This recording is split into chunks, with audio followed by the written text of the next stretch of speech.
আসসালামু আলাইকুম প্রিয় দর্শক, স্বাগত জানাচ্ছি স্টার কুক অ্যান্ড ব্লগসের নতুন আরও একটি ভিডিওতে।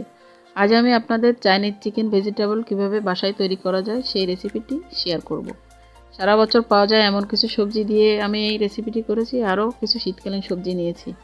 ভিডিওটি যদি ভালো লাগে তাহলে লাইক দিবেন এবং সাবস্ক্রাইব করে আমার পাশে থেকে যাবেন।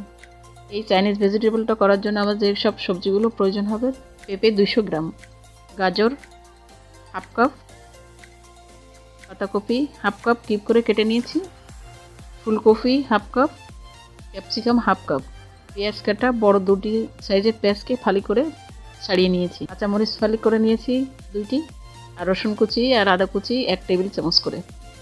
এবার চুলায় একটি প্যান বসিয়ে দিয়ে দিয়েছি পর্যাপ্ত পরিমাণ পানি আর হাফ চা চামচ লবণ দিয়ে আমি সবজিগুলোকে সিদ্ধ করে নেব। পানিটা ফুটে উঠলে যে সবজিগুলো আগে দিতে হয়, এখানে সবজি আমি সিদ্ধ করে নেব না, সামান্য ভাপ দিয়ে নেব, যাতে ফুলকপির একটা গন্ধ আছে আর কাঁচা পেঁপের একটা গন্ধ আছে সেটা যাতে চলে যায়, সেভাবে আমি সিদ্ধটা করে নিব। এখানে আমি খুব বেশি সিদ্ধ করব না, সিদ্ধ করলে এর যে পুষ্টিগুণটা থাকে সেটা চলে যায়। সামান্য ভাপ দিয়ে নিব 1 মিনিটের জন্য। পানি ফুটে উঠলে 1 মিনিট পরে আমি এটাকে নামিয়ে পানি ঝরিয়ে নিব। এবার দিয়েছি গাজরটাও একটু হয়ে আসলে আমি সব সবজি পরপরই দিয়েছি, কোনোটা আগে পিছিয়ে দিইনি। একটু ভাব দিয়ে হয়ে গেলে এই পর্যায়ে আমি চুলা থেকে নামিয়ে পানি ঝরিয়ে নিলাম। এবার চুলায় একটি প্যান বসিয়ে দিয়ে দিয়েছি 2 টেবিল চামচ সয়াবিন তেল, দিয়ে এটা একটু গরম হয়ে আসলে দিয়ে দিচ্ছি 1 টেবিল চামচ আদা কুচি, 1 টেবিল চামচ রসুন কুচি দিয়ে এটাকে একটু নেড়ে চেড়ে ভেজে নিব। এটা সামান্য লাল ধরার আগে আমি দিয়ে দিচ্ছি মাংসটা। এখানে আমি 1/3 কাপ মাংস ব্যবহার করেছি, এটাকে আমি একটু কষে নিব।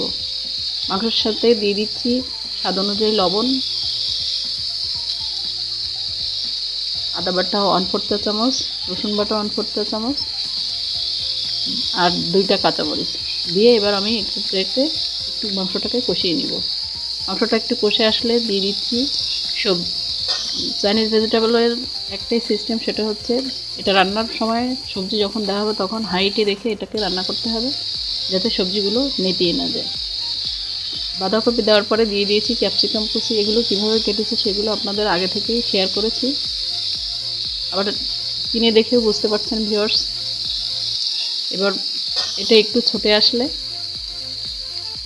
দিয়ে দিচ্ছি আমি চিকেন স্টক। এখানে 2.5 কাপ পানির সাথে 150 গ্রাম মাংস, হাফ চা চামচ আদা বাটা, হাফ চা চামচ রসুন বাটা, হাফ চা চামচ গোলমরিচ গুঁড়া আর 1/4 চা চামচ টেস্টিং সল্ট দিয়ে এটাকে আমি ফুটে ওঠার পরে মিডিয়াম হিটে রেখে রান্না করেছি 10 মিনিটের জন্য।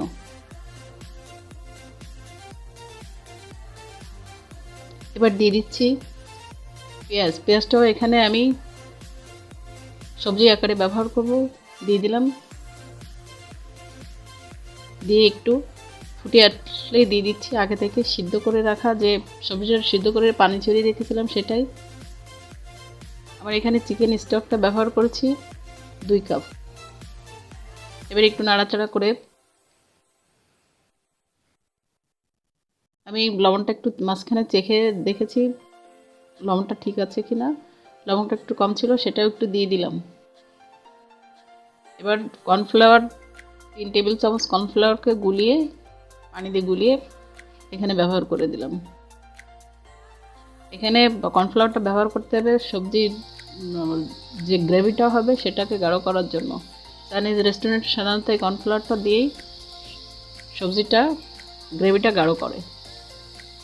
এরপর দিয়ে দিলাম সয়া সস হাফ টেবিল চামচ। আমার এই সয়া সসটা ডার্ক সয়া সস, সেজন্য আমি এখানে হাফ টেবিল চামচ ব্যবহার করেছি। এবার ঝোলটা আপনাদের দেখিয়ে দিচ্ছি কেমন হয়েছে। এরপর যে আমার রান্নাটা হয়ে গেছে, এবার আপনাদের পরিবেশন করে দেখিয়ে দিচ্ছি। এই সবজিটা পোলাও, ফ্রাইড রাইস কিংবা বিরিয়ানিতে সার্ভ করতে পারেন, আবার কেউ কেউ সালাদের মতো খেতে পছন্দ করেন। আশা করি আপনাদের কাছে আমার এই রেসিপিটি ভালো লেগেছে। ভালো লাগলে অবশ্যই একটি লাইক দিবেন, সেই সাথে নিত্য নতুন আপডেট রেসিপি পেতে আমার চ্যানেলটি সাবস্ক্রাইব করবেন, পাশে থাকা অল অপশন বাটনটি প্রেস করবেন। আর ইতিমধ্যে যারা করেছেন তাদেরকে অসংখ্য অসংখ্য ধন্যবাদ। আজ এই পর্যন্ত, আবারও দেখা হবে নতুন কোনো ভিডিওতে। সেই পর্যন্ত আসসালামু আলাইকুম।